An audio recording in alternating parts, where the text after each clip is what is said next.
Achei um pouco.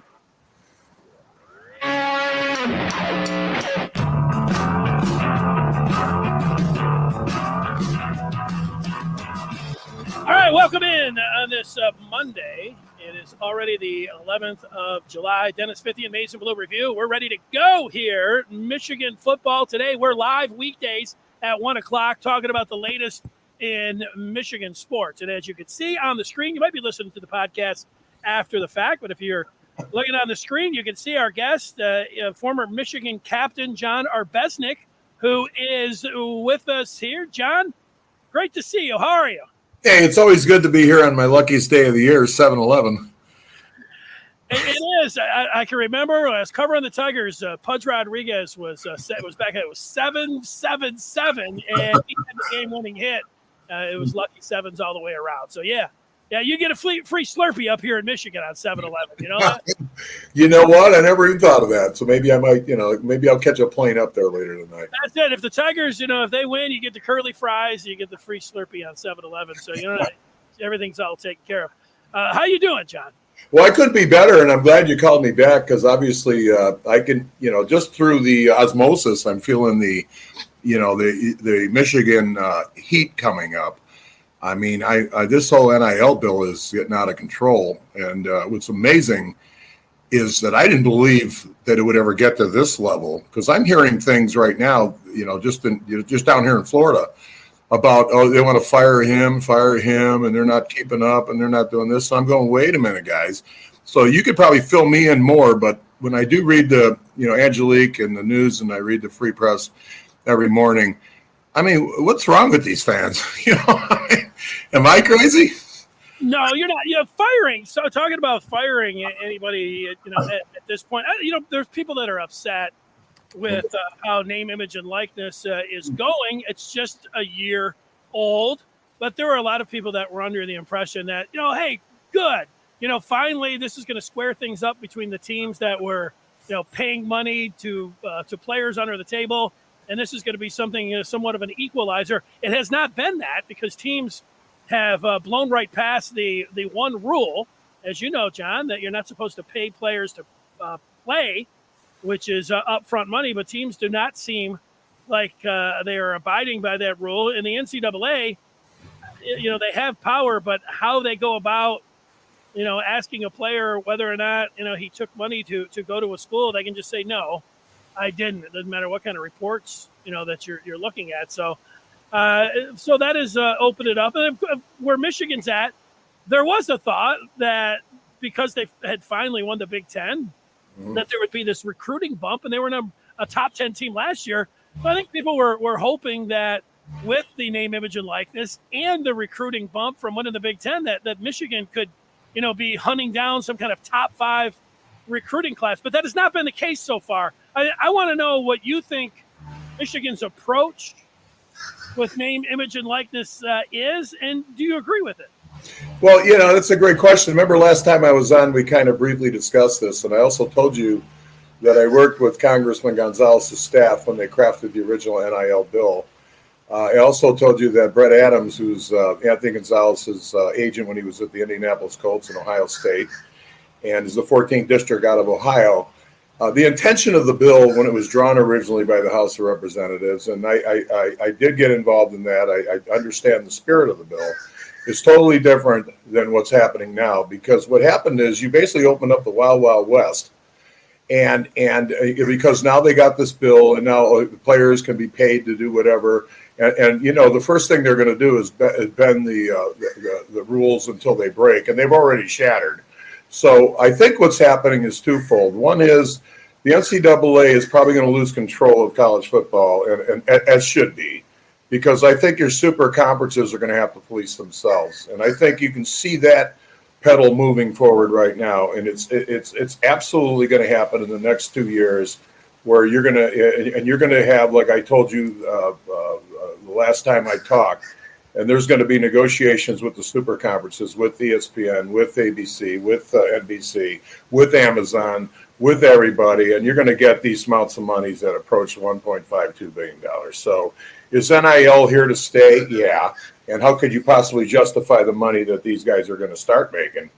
unless you have something in place. Now, what's the problem is the something in place is shattered. I mean, it's like Phil Knight and, listen to this Dante Moore 4 million stories I'm hearing all weekend.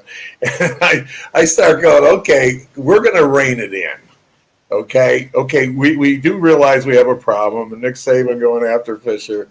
This is just the beginning, and that was months ago. But here's the good news. There's going to be an insane amount of money to these universities. Are these players worth the money? Some are, some aren't. And I think that's going to be the same way the NFL is, which stands for not for long. So I think what they got to do is come to an equilibrium where they can actually say, okay, guys, I want to take care of the kids that have been here. Okay, I don't care about Dante Moore. I played in the NFL, Dennis, and let me tell you something. When you're a rookie in the NFL, you're nobody. And like Dick Nolan told me at New Orleans Saints, he couldn't pronounce my name on a 40-yard dash. And he said this to me. He goes, my name's Arbeznik. He said, son, make my ball club. I'll try to remember your name. That's what I think of rookies and all these fans that are sitting there for 5 stars and 4 stars. Half those kids never make it anyway. I mean, look at rosters. I can go back to 5-star high schools and go back 20 years. Name me how many of those guys are in the league. And you're going to pay them $4 million? What are you, crazy?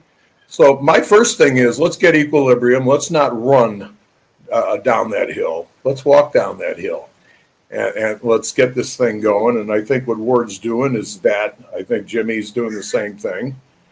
And I think some of the people that are looking out for their interest are trying to get them to speed up. That's, sorry that was long-winded, but that kind of brings you up to where I feel. No, it sounds like your approach is what Michigan's, or you're behind what Michigan's approach is right now. Yes.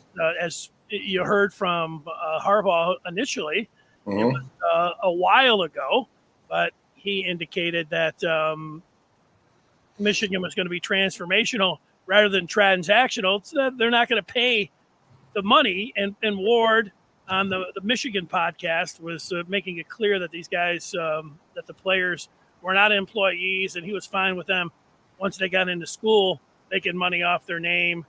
And that's not how it's been going, though. What do you say to the folks that are saying that Michigan is going to get left behind and that, they're not going to get any good players, and they're going to have a recruiting class that's going to be ranked out of the top 25? Is there any legitimacy to that, do you think, John? Well, I think a typical fan is the sky is falling all the time. If I'm Chicken Little, I'm running for cover right now because we couldn't sign that $4 million player. Now, let me explain this Dante Moore to you. Okay, you got to give him $4 million, they say Phil Knight is, and whatever the number is, okay? It's just rumor. Okay, you get this kid on your program, and he's making $4 million. I'm a fifth-year senior. I'm a junior, and I'm playing there, and this kid's got $4 million. The media's talking to him and everything else. What happened to my team dynamic, Dennis? And fans are so short-sighted, they don't realize that we would not destroy the team dynamic in Michigan. And I can actually see and hear Nick Saban pedaling his butt off to try to save his team dynamic in the face of Texas A&M and Bill Knight and what's going on. You got to back off from this thing. You got to really seriously look at it. You don't sit there and start pulling the finger out at Ward Manuel and Jim Harbaugh because we're in a learning process. The other thing that we're so good at this university, and our board of regents knows. I have a friend, Cedric Vartanian, who's running for regent this year, and you guys in Michigan vote for him. He's going to have a handle on the NIL bill, and he's been, not only is he worried about the educational aspects of U of M, he understands that the challenge going forward, if he wins the election in November, is this NIL bill. This is huge. When I went to that wedding in April, when I was with George Bodenheimer, former CEO of ABC Sports and ESPN, and it was a board member of Disney, he told me at Mark Brayman's son's wedding in April here in Boca Raton that they're going to be opening up billion-dollar contracts to these conferences, John. And this is the guy that negotiated Monday Night Football's first billion-dollar contract 20-something years ago. He says the whole landscape, as you know, college football is about to change. The NCAA will be gone in 2 years. You're going to have power conferences, and everything he told me has been going on for years, but it's been accelerated. Well, you're going to have an amazing situation coming up with major money to universities, and how you build that infrastructure and control isn't the wild west and Phil Knight giving Dante more $4 million. What you're going to have to do and have this clarified when all the conferences can police themselves, and it's going to be they're going to basically put in their Bill of Rights and their laws, and then you're not going to be able to pay, just like the NFL Players Association. Hey, what's the first thing they did when the rookies were making $160 million contracts? They slammed them. What do you think is going to happen to these rookies coming up once the teams are funded? So before we start doing and start buying players, thank you, Ward Manuel. Thank you, Jim Harbaugh, for actually having common sense and letting the river flow a little bit before we start making stupid decisions. That's my gut feeling, Dennis.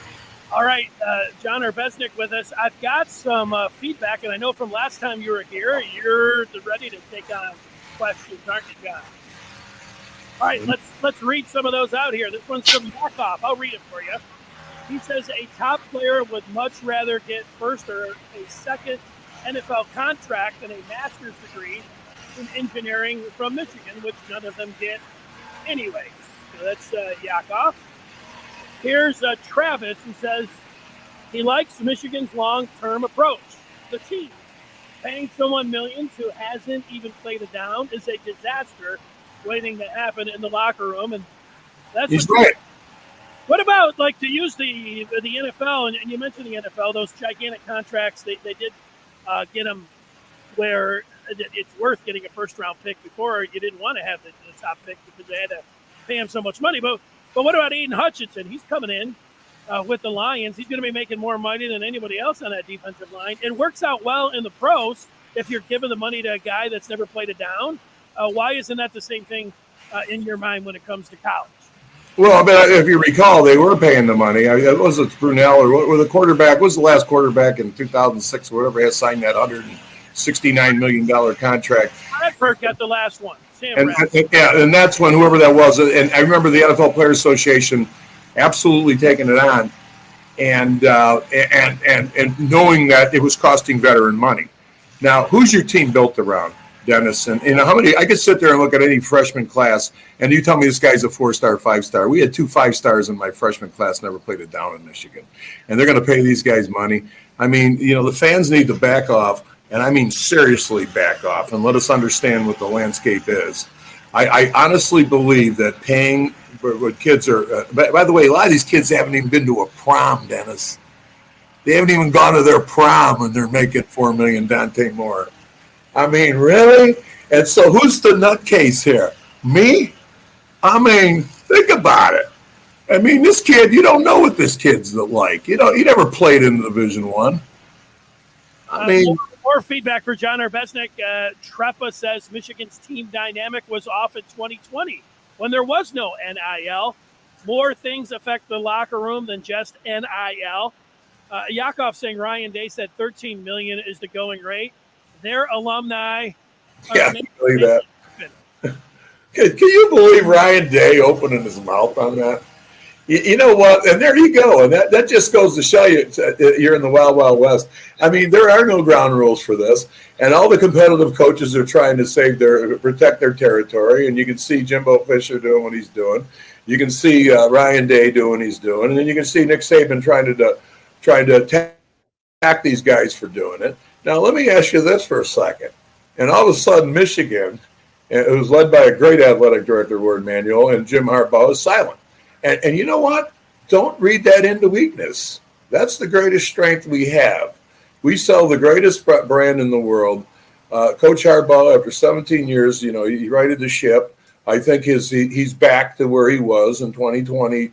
I wasn't sure he was, and we had that conversation last time here. But I think Coach is invigorated. I don't think they want to lose anybody. And remember this, the signing date's not till December. So, I mean, anything that goes on between now and then, I mean, I just look at it like, who cares? I bet you this Dante Moore doesn't even go to Oregon. I mean, I'm just saying, and that it's like all these things in the media. So I got a call this morning from one of the great coaches in Michigan history, Tony Versace. And he's calling me at 8 o'clock this morning. And, he was the former head of the National Football Foundation that elects the College Football Hall of Fame. He was a great coach of Divine Child. He brought in Bill McCartney. He's very famous in the area. He goes, John, do you see what's going on here? I go, no, but I'm going to be on Dennis's podcast this afternoon. He goes, can you believe what's going on? And I looked, I go, I just laugh at it, Dennis. I don't take any of this. Devout Michigan fans, if it ever comes down to a checkbook, Michigan's going to win. I mean, Texas A&M, Texas, these are the schools with money. So why be in a hurry? I mean, and they all want to fire Harbaugh after he wins a Big Ten championship. And, oh, my God, and he's got this great momentum built. And NIL is a cancer, I admit. It's a total cancer, but it's a cancer that has to be there because of the money that's about to happen to these college teams. They literally going to have bankrolls like a pro team, and that had to happen, Dennis. So how do you live with it? That's the question. Yeah, firing Harbaugh today sounds like one of the stupidest things that I've heard. Tell me this, John. When you mentioned the Board of Regents here, will they support the athletic director, the football coach, in terms of staying competitive with what's going on with the name, image, and likeness? You mentioned that they're putting something together. Is that what's going to be put together where they're going to, look at the lay of the land and then they're going to jump in after taking a wait and see approach? I mean, what do you think the Regents are going to do? And what are they doing with the dynamic with Ward Manuel and then Jim Harbaugh, where they might be able to get out there? And as you mentioned, that early signing period in December, National Signing Day in February, they've got some time, to go for this to play out. But how do you think that's all working out right now? Well, I think the one thing that the Regents will probably agree with, and remember, it's I'll explain. Remember last conversation we had, we talked about getting 5 Regents to get Jim Harbaugh's his job once we found out the Trent Baalke in the last podcast. I explained that to you, and then you were surprised that happened because Jim didn't even know it happened. Well, let me tell you how the Board of Regents work. First of all, they don't make any money, but they are elected officials for 8 years. There's 8 of them. They're all, every one of them are very accomplished people. And I mean, Kathy White's the dean of the Wayne State Law School or whatever, law school, medical school, whatever. And then you got, Andrew Fisher Newman was vice president of Delta Airlines when she was regent. You go right through the list, and and Mark Bernstein and Larry Dice before Mark, and it was there with Mark, are both very accomplished attorneys. So you got very smart people there. And they're not there ready, to jump on anything either. No, they do have the authoritative opinion, but they allow their president, right now is interim Mary Sue Coleman at the University of Michigan, and then they're going to be replacing her in the next 2 months. I heard yesterday. I mean, because she's just interim. And what I think is going to happen is this is going to be front and center because the amounts of money they're talking about, Dennis. And how this is going to be paid, with the Big Ten Conference, is going to be something that's powerful. 2 years ago during COVID, Michigan, for the first time, the athletic department lost money. They had never lost money before because they had no fans. They had to support Title IX sports. And I think we lost $150 or $180 million. It's the first time ever happened. I thought Ward Manuel managed that incredibly well. I think in the next year, with going through COVID, and I think that he has proven he made a huge profit this year and paying back a lot of the debt that they assumed a couple of years ago. That he is one of the top athletic directors in the country. He's by his peers. He's considered one of the top finest. He will manage the NIL bill. And my first thing to fans is just relax. Just relax. Let us find out all the details before we start jumping in and making stupid decisions like Ryan Day at Ohio State. $13 million I need. I mean, are you kidding me? I couldn't even believe my ears when I heard that. I mean, that's what these, if it's win at all costs for the fans, I know they didn't win it. As a matter of fact, Ohio State hasn't beaten Michigan the next time we play in 960 days. So there you go. I've got some tweets. You mentioned there were some members of the media. You saw weekend people, however you deem it, just talking about the name, image, and likeness.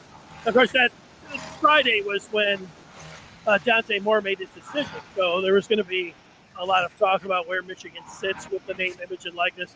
But a guy named Todd Anson, I know you're familiar with him. And A very good friend of mine. And as a matter of fact, we don't agree on everything. Let's put it that way. But Todd is he's also a board of regent in Central Michigan, by the way. And he's a very top attorney, and he was Jim Harbaugh's lawyer, and he is extremely qualified to make opinions on what he's talking about, whether I agree with him or not. Well, let me read you a couple of the tweets that he put out just over the weekend. I think he put out like 20 of them, but I picked 3 of them. He said, I read them too, by the way. Okay. He says no place rings the football cash register like Michigan.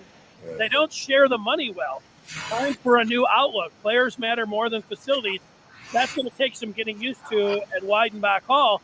What he's talking about here is donors in the past, big weight rooms, gigantic stadiums. That was appealing to players. Saying, time to, instead of the facilities, more of a focus on the players. What do you think? Well, first of all, you got to know Todd, and Todd is extremely proactive. And you do understand one thing. He's Jim Harbaugh's attorney, or has been many years of his life. Do I respect his opinion immensely? I think, matter of fact, when we were doing the NIL bill originally, when I was dealing with Congressman Gonzalez's staff, I asked Todd to assist me, and he actually went involved and made some great opinions to the NFL, to Congressman Gonzalez. So I have tremendous respect for Todd Anson.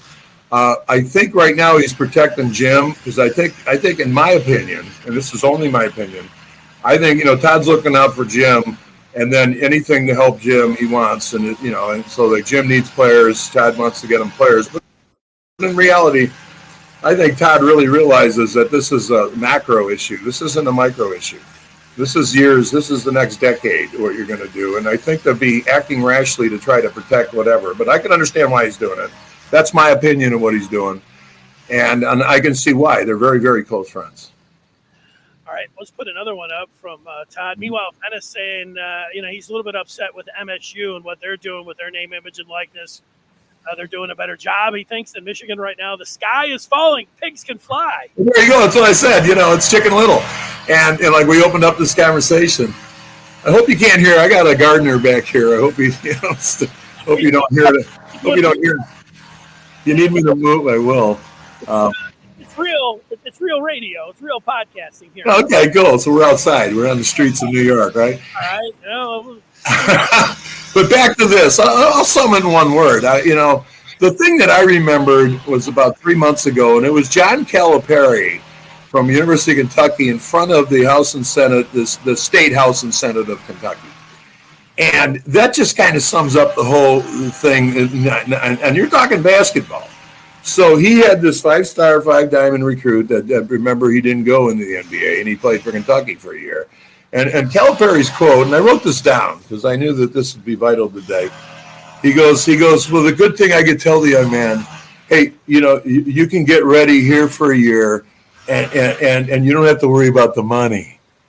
Now, that's college basketball where the kid's not going to graduate. He's just getting them from a year for 1 year for the Wildcat fans down in Lexington, and it's like at all costs, oh good, you didn't go to the NBA.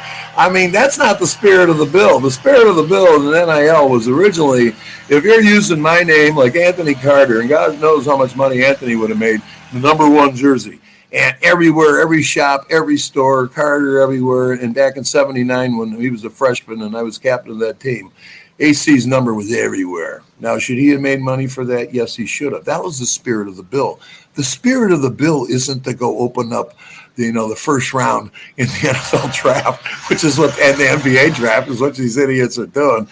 So how do you enforce and police it? Conferences do that. And that's why you got to let it play out. Fans, calm down. Take chill pills, please. Well, to the fans' point here, they just if there was one team, if I was marking off over the last year, 10 years, or 30 years, a team that I would say that has not done it the right way and is rogue, I would say is USC. And the Big Ten just welcomed them in with open arms. So that kind of sends a message to like, hey, go out there and really do whatever you want. Todd says No. do things right. He's talking about Michigan and their NIL approach, and still facilitate large commitments to the name, image, and likeness. That's his point. They lack the will to figure it out. They want to let others figure it out and then follow. The notion of following stings. It's anti-Michigan. He wraps up saying, give the Regents a shot. They do meet this week, and he mentions Jordan Acker. Yeah, Jordan's getting, it appears to be taking charge of the NIL inside the Regions. And Todd and Jordan have a great relationship. But let me just respond to that. And believe me, I don't have to agree with Todd on everything. I'm going to be cautionary here. And I'm not going to sit there and start running down the hill and trying to steal a player. Because let me tell you another problem, okay? So first of all, we already discussed that's December, Dennis, when or for signing date. So now you're giving money in July. So what's that? It's like Elon Musk taking over Twitter, all right? So let's just throw that out there. And, okay, what are you going to pay me now? Okay, and then there. So that's stupid to negotiate with a kid at any type of thing there. Number two is this, the transfer portal. So how, are you going to get rid of that transfer portal? Because the kid's unhappy now. I'm making $4 million. My teammates hate me. I'm not starting. And everybody don't talk to me and everything else. I need to leave. I want to go to Michigan. Okay, no one talks about that. This thing is like, it's like this glass is shattered and you're trying to make a mirror out of it. And it doesn't work because there's so many things that this ain't the NFL where I tie you up. I own your rights. Good luck. What are you going to do next year? You either show up at camp or go to Canada. All right? It ain't that. Because right now it's all you want. So before they decide and really describe actual guidelines and actual rules, which only a super conference can do, because the NCAA doesn't have the ball sack to do that, to be honest with you. They're pathetic. They've always been pathetic in terms of managing. The teams that cheat get away with murder. I mean, just look at if you look at the University of Miami, okay, you look at SMU, all right, and you look at the things that the NCAA has just failed at in their whole life, okay, and so that they're gone. Okay, that's the good news. We're going to get rid of them in 2 years. Now, granted, that's in my head, but I think I'm right. Now you got super conferences, and you got the Big Ten just picked up Southern California. You know how big that market is, sir. And so now you got New York market, you got Southern California, you got Chicago. I mean, you're starting to build an empire, okay? And they're probably looking at the Pacific Northwest, and I think that I can see Berkeley coming in there or Stanford for San Francisco market. And what do you think that says, Dennis? That's all about the Benjamins. That is all about ratings. That is all about that I can go to NBC Sports, I can go to Amazon, I can go to Hulu, I can go to Roku, I can go to Disney and say, hey, I've got these markets. And you know what? My rating points are this. And when we're going to negotiate for a whole conference, it's in the billions, like George Bodenheimer told me. The days of the small money are gone, Dennis. And so how do they do it? I mean, you're going to have, I think the Big Ten, when they do sign their contract, when they're the Big 20, I think it's going to be, there's going to be 9 zeros. I bet anything on that. And watch that happen, maybe 10. Let's get another point here. Today, Dan Wetzel, columnist for Yahoo. Yeah.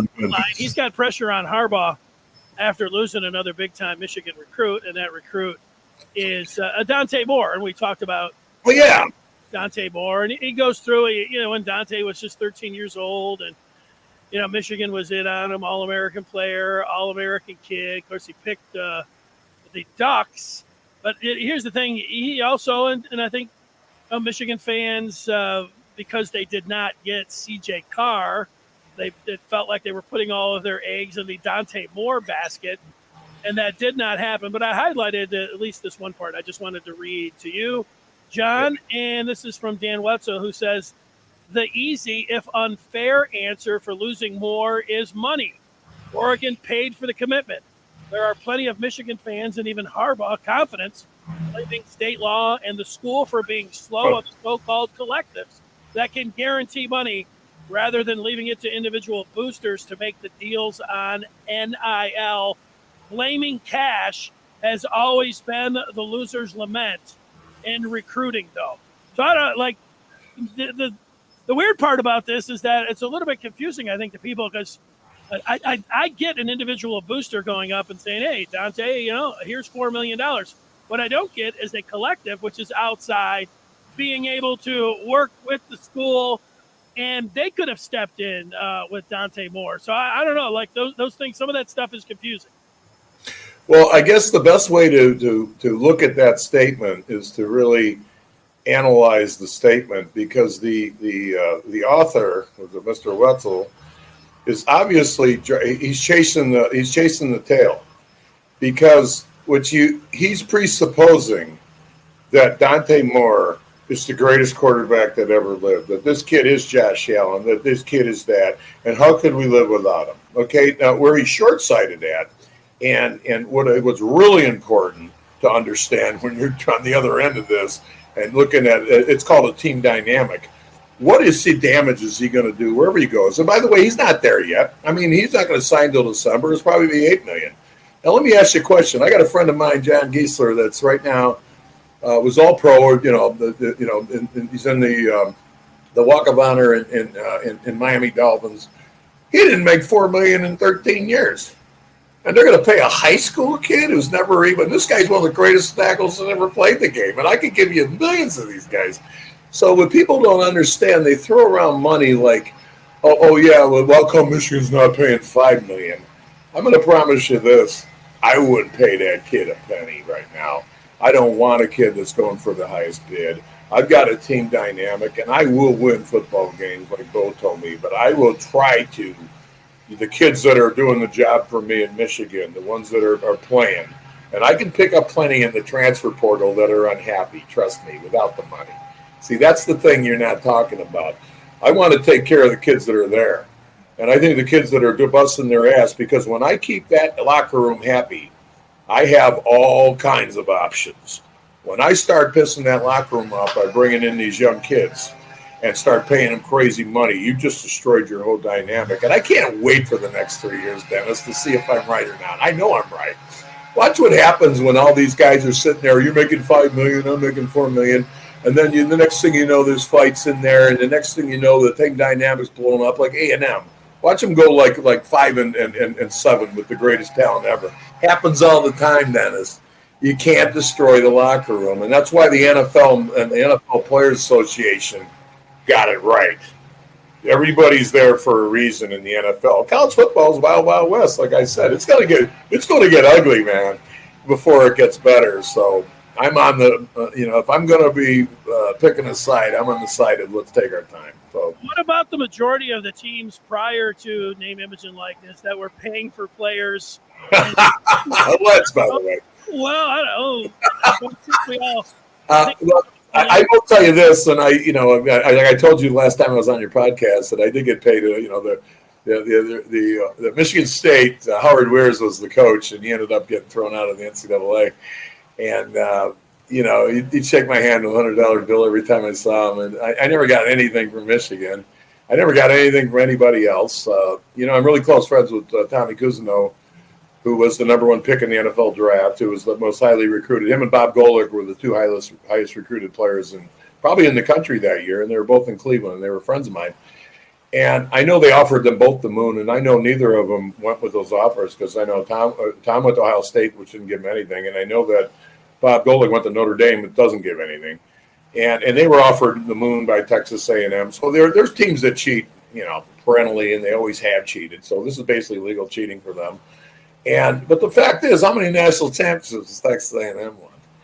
And then you go down to Alabama, where I know they don't cheat, because I got a lot of respect for Nick Saban. Nick Saban does it the right way, and I don't know how he does it, but he does do it the right way.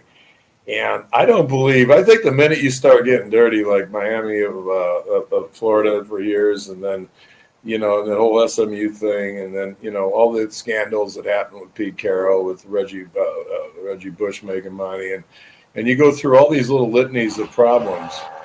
And you go back to the University of Michigan, the only one you can ever talk about is that basketball team. And that was a Ford Motor Company executive that just was giving him money, and the athletic director had no knowledge of it or nothing else. So I know this sounds crazy, but I don't want to go there. I don't think it benefits. You got 120 players on a team. You got 22 starters at any moment, plus special teams. And, this isn't basketball where you can win with one or two guys, And that team dynamic, it's everything. So I just don't get as emotional as Michigan fans. And I want you all to take chill pills and let it play out. That's what I'm saying. I really don't get this. Fire Harbaugh, you kidding me? One of the best coaches in America. Warren Manuel is the best athletic director in America, and I told you that. I believe that. Well, we do see what their approach is.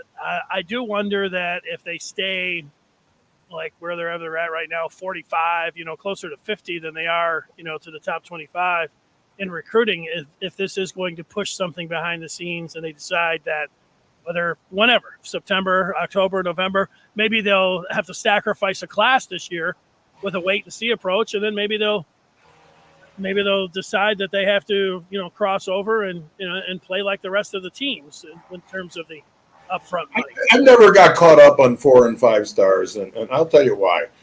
Okay, when I told you when I was in Michigan, there were 2 5-stars that came in there. They were supposed to be the greatest talent ever, and one was going to beat me out and everything. The kid never played it down. All right, and he was from the East Coast, and he was like the greatest player on the East Coast. This kid never started in Michigan.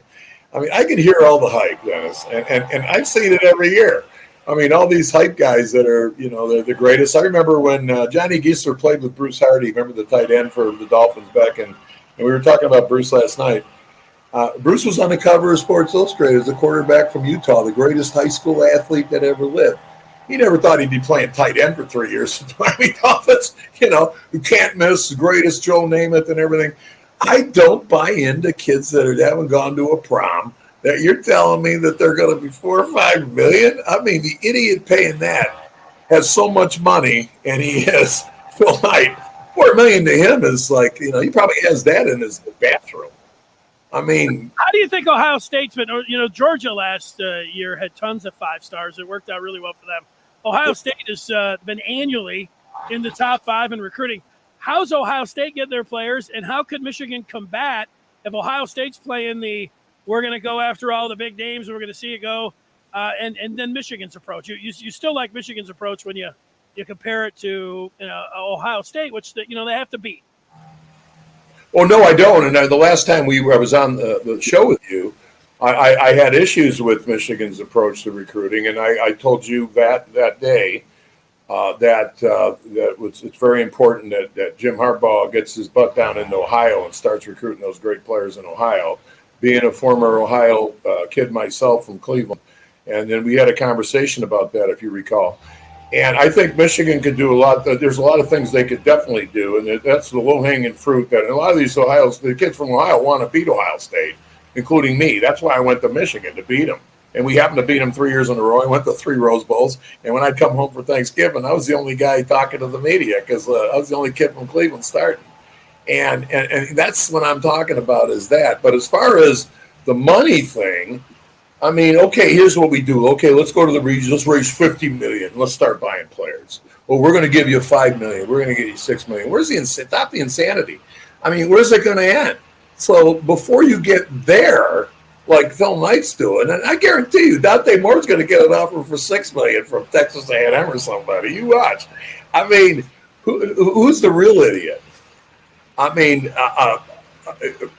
don't, and I'll be amazed if Dante Moore ever plays in the National Football League. Okay, and all you got to do is look at your 5 stars. I think 20% of them ever make it to the National Football League.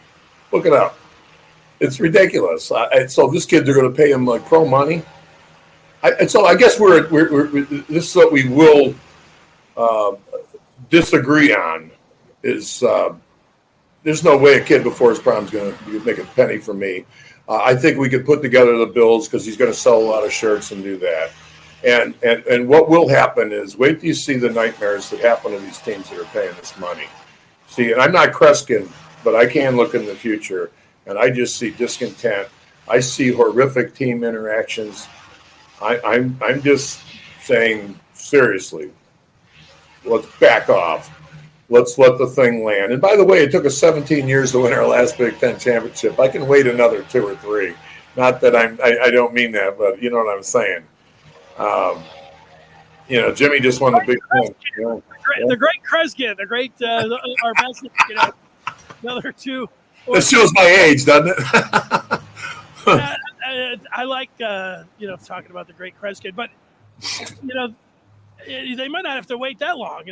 This year's team. There's a couple things that Michigan has going for them.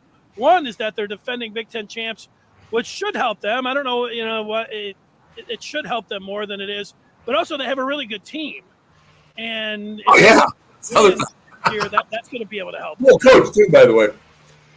Yeah, that's a great point, and that's the other thing. And what I'm saying, Dennis, honest to God, when you're looking at the college football like it's in the NFL, okay, and that's basically what they're doing. They're assuming that, you got to buy these guys, you got to get the draft, and this isn't the NFL.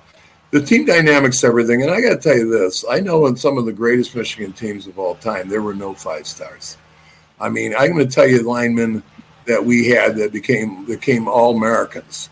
And I can name a bunch of them I played with. There are 3 or 4 of them that I played with that are all Americans that weren't 5 stars. They were 2 and 3 stars. I mean, the best players in the country by the time the coaching got done. I don't want those superstar athletes. I don't care about them. And look at every time a team finishes last and they get first-round picks. And what happened? Look at the Cleveland Browns. They've been all these first-round picks, nothing. I mean, and all they do is spend money and they stink. I mean, no, it's a team dynamic. It comes from senior leadership. It comes down, like Bo Schembechler used to preach. And you go ahead and pay all the money you want, and I'm not going to get into that recruiting game. I'll get you a football team on the field. And I can tell you this, look at the University of Utah. Look at some of the successes they've had when they blew Alabama out a bunch of years back in that Sugar Bowl and beat them. They were up 28-0 at halftime, and they had nobody. They had 2 and 3 stars. And you look at all these great teams that can do it without it. And I'm not sold that. I think the minute you go into money, you're done. I mean, go ahead, Texas A&M. Let's see their record in the next 3-4 years. Georgia just gets straight talent every year, and I'm not going. Georgia was loaded last year. That was one of the greatest college teams I ever saw in my life. That is the best defense I've ever seen, and that wasn't money. Trust me. I know Georgia ain't buying those guys. That team was just a freak of nature. So let it play out, and I'm just don't. I'm just trying to be the voice of reason here, and I know I'm right. I really do. Time will tell. Yeah. You got some other teams that are up there. I kind of feel like Georgia, maybe not, directly Kirby Smart, and same thing with Alabama, maybe not directly Nick Saban, but they have figured out a system to be able to get money into players' hands. I think that they have gone out there and crossed that line. We'll see. I don't know how Notre Dame's getting it done. Notre Dame doesn't seem to be the kind of university. I know they have their collective, and I know Brady Quinn's running it, and maybe it's the donations and the nonprofit part that they have been able to set up. But obviously, they're doing a really good chance. And here's the one thing: they're having a lot of success, at least here in the early going. There is some time to play, and if Michigan had even a top 20 class right now, people wouldn't be upset about it, John. Yeah, but the class isn't over till December. I mean, this had started. Plus, you don't know the transfer portal. If you're not getting these guys, you open up that. And who doesn't want to get into Michigan their last 2 years, get a great degree? Because not all the players are going in the NFL. As a matter of fact, what's the last statistic I saw? How many Division I players play in the NFL? That's the question. It's under 10%. It's under 5%. So ask me a question. So there's a 20-1 chance when you're giving kid money that his career is going to be over in college. And I mean, seriously, they play over 3 years, okay? I got a 2-pronged team dynamic question for you. One comes from Jeremy, who says, J.J. McCarthy's making more money than any other player on the roster and hasn't started a game. Is he going to cause problems in the locker room? And I don't think so. And I think that he's an established player. I have no problem with established players cashing in on their name, image, and likeness because people will buy their jerseys and do that. And I guess the guy to really ask is our guy that's doing that. And I understand Jared Wangler, Johnny's son, yes, is our guy, our point guy that Ward is allowed to seek donations for the NIL bill. I mean, I don't understand exactly, but I know that Jared, is probably part of that. And you ought to get him on here one of these days, and he can probably fill you in on that. Well, Jared is the only person that has been a guest twice. Mm-hmm. Oh, okay. He has been good. Blue Review until today when you came on as a 2-time guest. It was awesome. The part about the dynamic, I know, like, you played football, so you understand the team dynamic, and that is a big thing. I think in the NFL, every time I see the rookies come in and they get all this money, 99% of the players, they never complain about the money any of the rookies are getting because they're going to help them out. And they know that, they could be in that. So I don't think that myself that the money is going to be an issue there. But I wonder this. Like, I completely understand, even though I wish that there was somebody on the other side of, the booster side that would he doesn't even have to be rogue. He just has to not work with the university and that, he was buttering these players up. I kind of wish that myself, that they picked and choose a couple, but pick and choose a few players and did that. But what about the players that committed? Because the one thing about Michigan fans, and I understand, they're like, we don't. This is the one thing, and they think it's a sin, to pay a player, and that's fine. Like, if you really believe that, but what about the players that committed? Well, I think a lot of them are getting. It's technically not illegal once they've already committed to reward them, but that would play into the part about the team concept that you're getting to. That could ruin that part. If the players that are already committed, if Michigan was taking care of them, do you think that they shouldn't do that?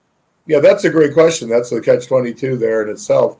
The question is, what is Michigan doing right now? And obviously, like I told you in the last podcast, that technically Ward Manuel and Jim Harbaugh don't know. No, they hear things because technically they're not supposed to be involved in it, and which has probably been violated not by a lot of schools, not necessarily Michigan. And the question is there NIL money for everybody? Yes. Did every player on the team have a chance for it? Absolutely. And they should be addressing the second team kid who, whatever he's got, whatever it is, if there's a chance for him to make money, it should be a fair and balanced. Everybody has the chance, and if you sell more jerseys, you just make some more money. That was the spirit of the bill.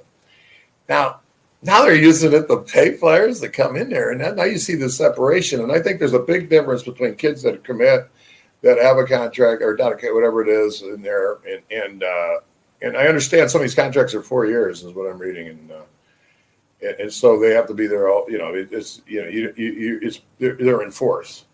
Here if you make it to the end, and then they can renege your contract whenever they want. So all that stuff's going to be coming up, and that's still. I was reading the Dante Moore contract. It's a 4-year deal. And so there's so much stuff that's unknown. But back to your question, do I think it hurts the team dynamic when everybody's involved? No. But when they start paying players excessive amounts of money to sign, I think it does.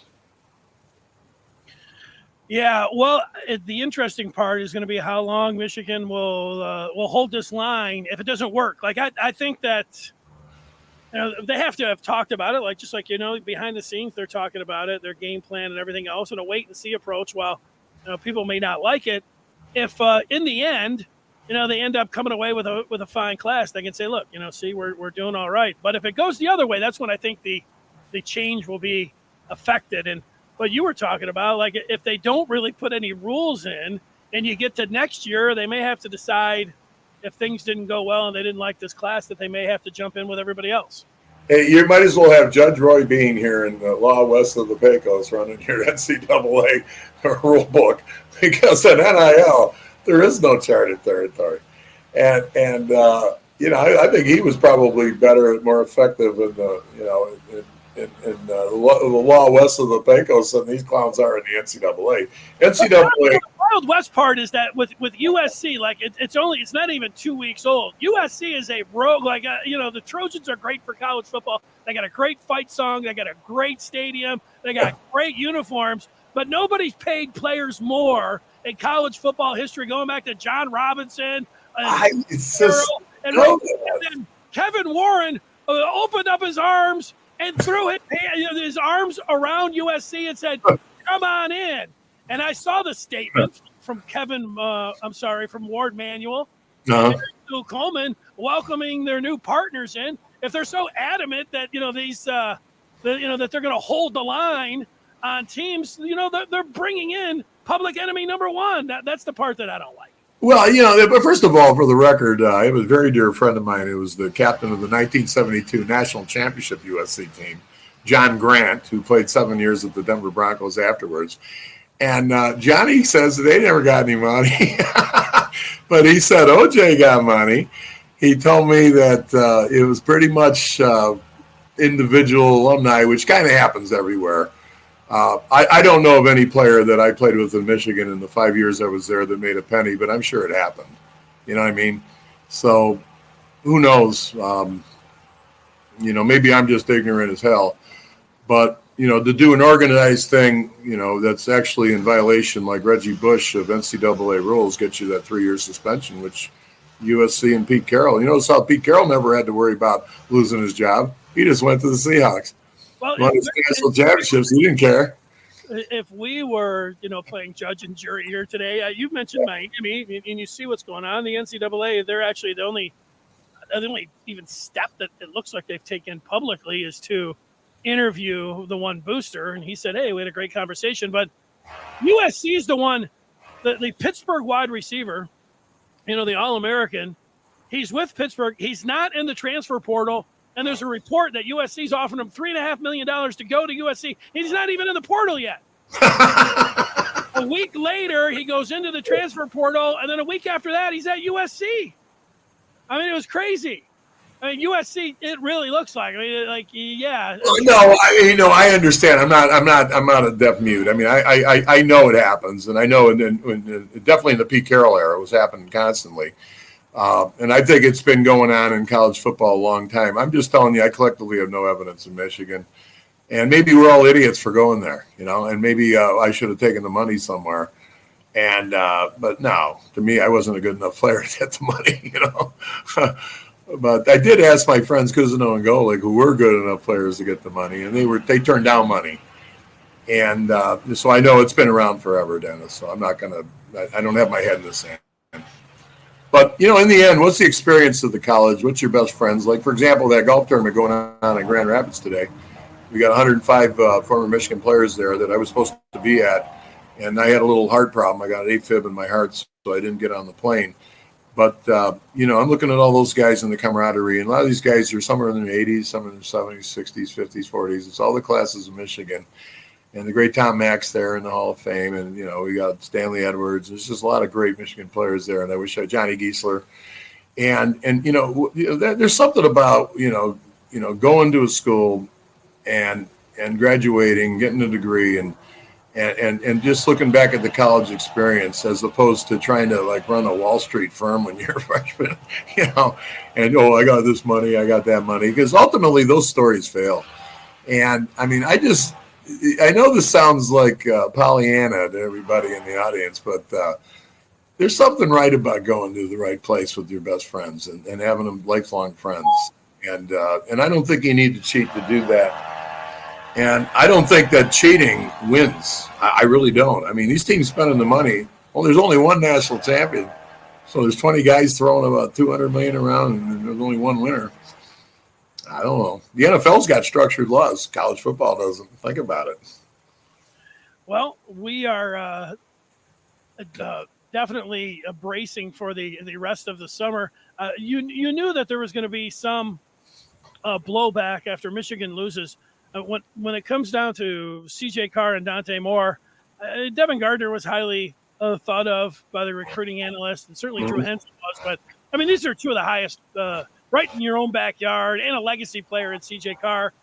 People are good. And then you put the NIL in there, and, people want to know where Michigan's standing. It seems like over the last week, behind the scenes and in Regents, and it seems like the Todd is almost by proxy saying things from Jim Harbaugh. I just wish Harbaugh would have come out and he would have added on to the transactional part, or behind the scenes they were doing something different. Like, he could say whatever he wanted, but they were doing something different behind the scenes. But I can only go on with what I see, here day to day, and it's It's different than any college football offseason that I've ever been a part of. No, you're right about that. I mean, we always knew a day like this would probably come because even in the last 10 years, we've been speculating that the NCAA was going to break up and that the power conferences will go their own way. That's been going on for a while. It is going to happen. It's definite now. The money is already there because, all you got to do is follow the money trail, Dennis. You know that.